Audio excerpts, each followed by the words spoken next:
Pembroke, Mass. is a town located about 40 minutes south of Boston and was settled in around 1650 by the likes of Robert Barker and Doler Davis. Pembroke has a long, rich history. Before Robert and Doler, the only people dwelling here were the Wampanoag and the Massachusetts tribes.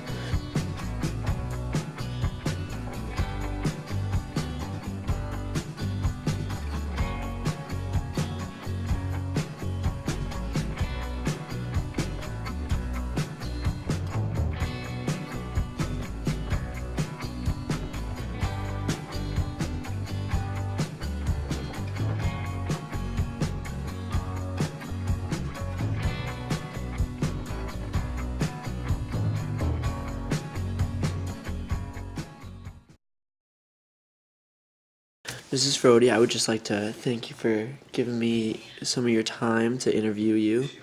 One question I have is, how long have you been a resident in Pembroke? Well, I've actually been a resident of Pembroke since 1963. Okay. Yeah, I immigrated from Scotland with my family, and after a brief stay in Weymouth, we discovered the wonderful town of Pembroke, and we moved here in 1963, and we never left. So I'm told you're part of Pembroke Historical Society. What does the Historical Society do?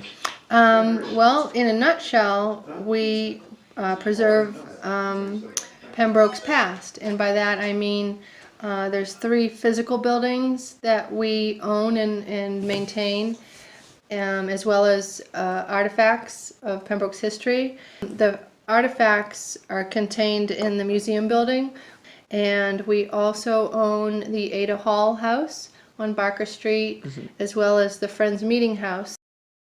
Also, how do you think the town has changed over time from when you first arrived, coming from Scotland in 1963? Yeah. At any rate, immediately what comes to mind is that I grew up in North Pembroke, in the house my mother is still living in, and for many, many years we did not have a single traffic light in Pembroke, which now is hard to imagine, but back then the size of the town didn't warrant it.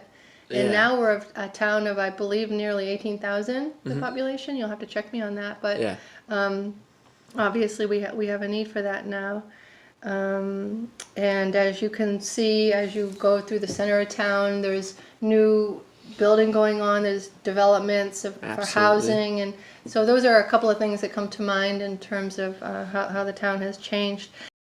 Another question I had was, out of the historical sites that you know of very well from being on the Pembroke Historical Society, what is one that you find most interesting or enjoyable to go to? It's actually not even a building, but actually one of my favorite places in town is the Herring Run.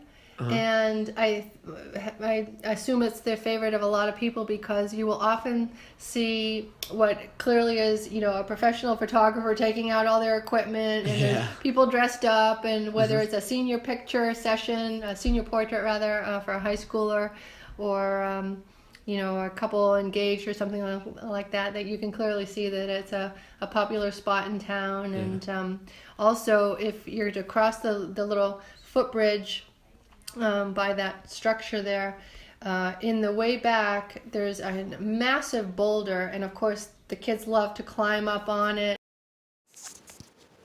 Following these comments, me and Mrs. Frody then went on to talk about the Grand Ole Fish Fry that is annually held by the Pembroke Historical Society as a way to bring together the town while celebrating the town's history. It used to be that the now late Bobby Hackett would be given fish straight from the herring run to fillet and cook for guests. But nowadays, that same spirit is still upheld while eating hot dogs, hamburgers, fish cakes, and while getting your face painted and watching duck races down the herring run. Mrs. Frody, could you please explain to me one of the major pastimes during the turn of the century in early 1900s? At the turn of the century in 1901, Mayflower Grove, it was an amusement park in Bryantville section of Pembroke on the shores of Little Sandy Bottom Pond, and it was named after the flowers that grew in that area. But it became really popular because of the Brockton and Plymouth Street Railway Company. They were looking to increase their number of passengers on their new trolley line from Whitman to Hanson, and it was a turnaround spot. Okay. And that was kind of the hub of the activity of all these things. Ludham's Ford is a location in Pembroke often characterized by its waterfalls. People go here to walk trails and enjoy nature, but what people often don't know is that Ludham's Ford was once home to several heavy industries, including an anchor fabricating plant, where the anchor of the USS Constitution was made in 1796. More recently, the area was occupied by a rubber company owned by Eugene Clapp, which was lost in a fire in February 1924.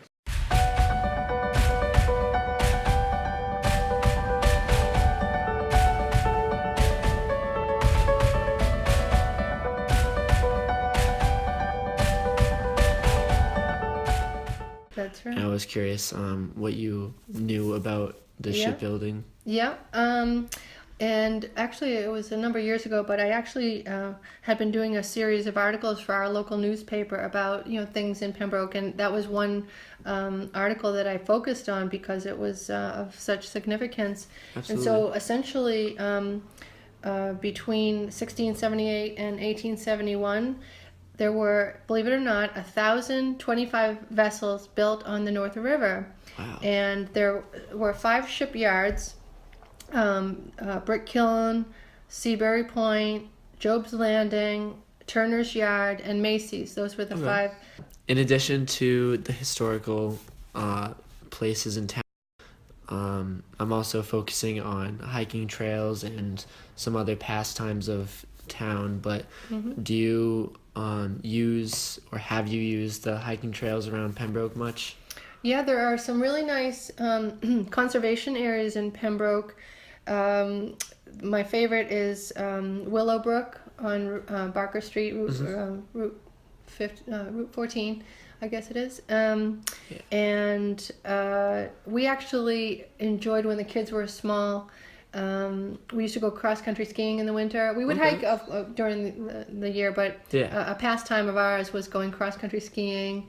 And it was really cool. There was a section of it near the North River where you would climb a tower, this wooden structure, and it just seemed like a really cool adventure, especially for little kids, and they thought it was really cool. And you'd look out on marshland, and it was really scenic and really beautiful.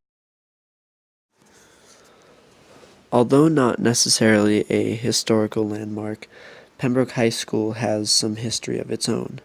The building was constructed as the Pembroke campus for the Silver Lake High School and opened in October 1976. Following that, it became Silver Lake District's middle school. It wasn't until 2004 when the town of Pembroke split away from the Silver Lake Regional School District that it became the singular high school for the town of Pembroke.